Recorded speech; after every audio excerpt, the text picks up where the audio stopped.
Assalamualaikum warahmatullahi wabarakatuh. Nahnu min majmu'ah khamis. Al-an nuridu an nashrahu an at-tashbih. Hum huwa ahlu al-majmu'ah al-khamis linashrah an at-tashbih fi hadha al-yawm. Tayyib.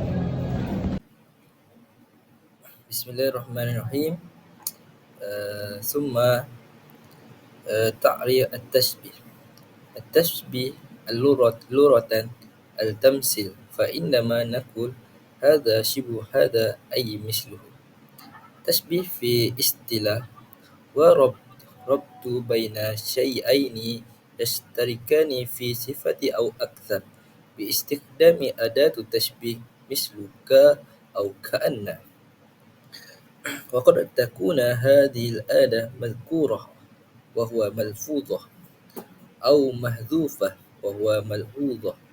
يوضح ابن رشيق أن التشبيه يكون في جانب أو أكثر، لا في كل جوانب، لأن التشابه التام يفقد المعنى البلاري. أما الدكتور عبده قيل وكتاب البلاغة الواضحة فيؤكدان أن التشبيه يظهره المشاركة في صفات بين شيئين، يوضح المعنى ويقربه إلى الذهن.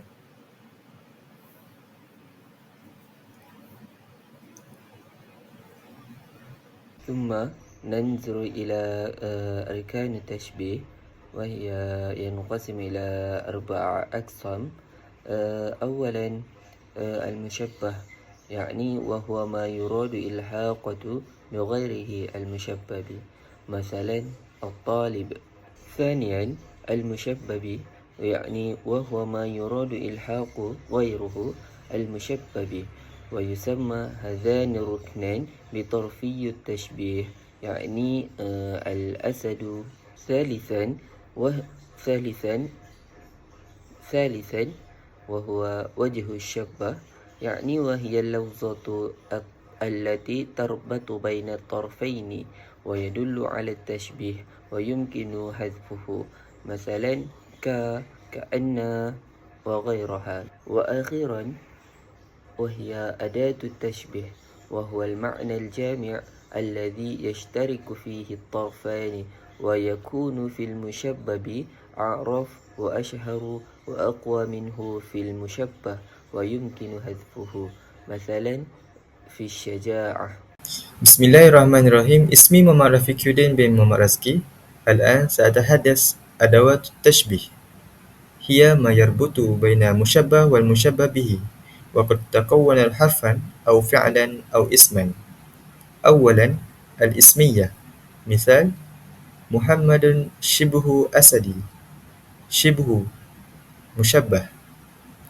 ثم المعلم مثيل النور، مثيل مشبه. ثانيا الفعلية، مثال خالد يشابه القمر، يشابه مشبه.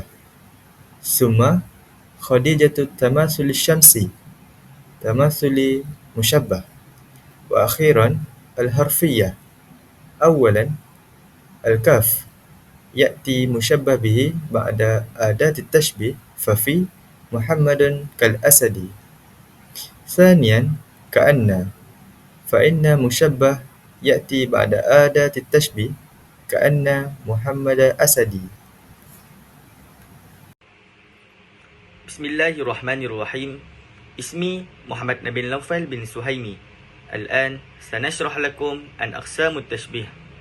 الأول من حيث يكون طرفاه هثيا أو عقليا.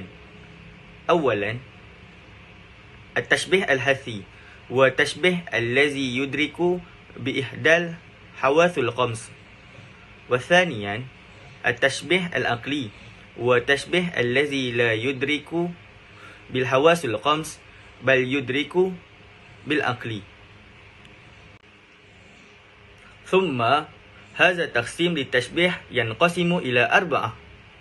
أولا محسوسان، أن يكون المشبه هثيا رواه المشبه به هثيا أيضا، مثل قدك كالورد، شبه القد محسوس بالبصر بالورد محسوس أيضا.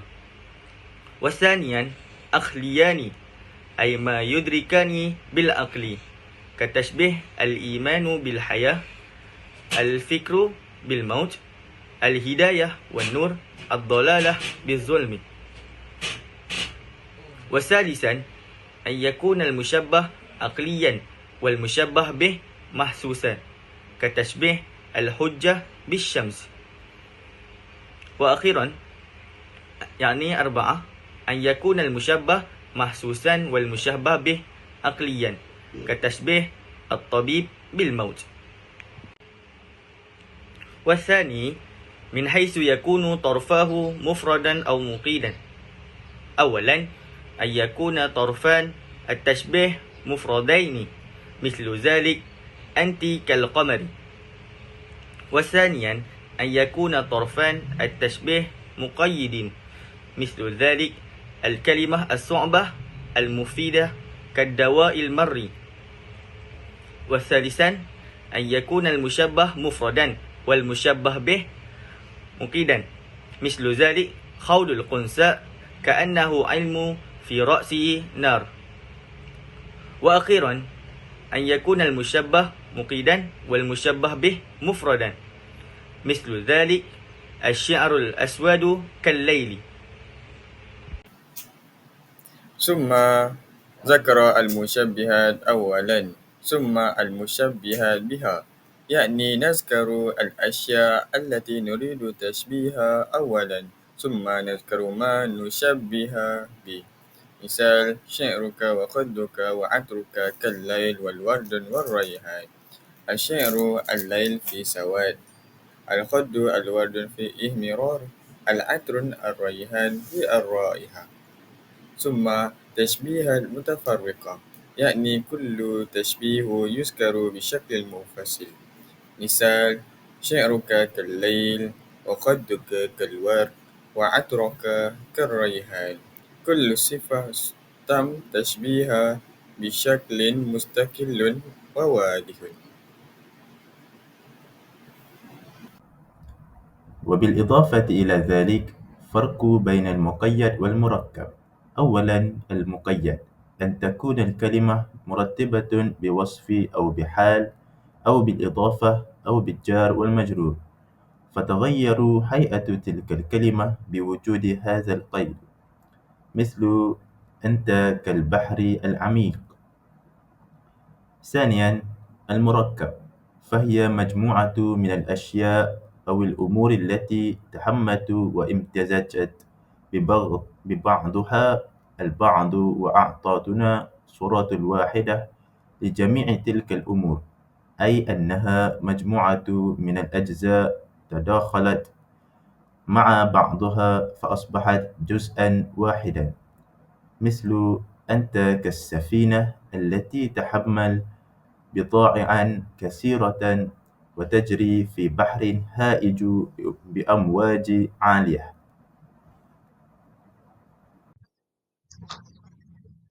بسم الله الرحمن الرحيم. سنوسع إلى أعراض التشبيه. تعود فاعلتها على مشبه. أولا بيان المشبه يأتي عندما يكون المشبه غير معروف الصفة التي نريد أن نثبتها في قبل التشبيه.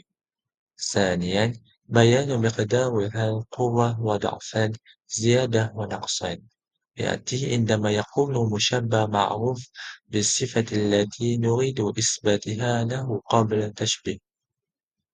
ثالثا تقرير هل المشبه في نفس سامٍ يأتي عندما يكون مشبه أمرا معنويا في حاجة إلى إيضاح.